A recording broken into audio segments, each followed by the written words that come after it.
Morning guys. আর এখন বাজে 8:30 একটু কম, মানে ওই 8:15 মতন বাজে। আমি চলে যাচ্ছি আজকে আবারও স্টোরে আমাদের জগিং করতে। এটাতে দুটো আছে দেখুন, আর একটা আইসক্রিম। ঠিক আছে ম্যাম, এটা ইউটিউবে ছাড়লে অসুবিধা হবে? ভিডিওটা আপলোড করলে একটু হাই করে দিন তাহলে,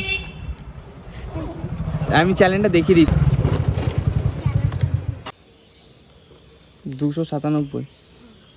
এই যে ম্যাডাম তো রাইড করছে, ওর জন্য আর কি আমরা একটু বুঝে গেছি ব্যাপারটা। ঠিক আছে, ওটা মানে প্রথম রাইডার তো উনি, হয়তো ওর জন্য ভুল হয়ে গেছে, কিছু মনে করবেন না।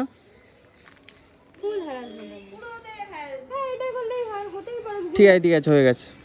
হ্যাঁ ম্যাডাম, এই ভিডিওটা ছাড়লে অসুবিধা নেই তো?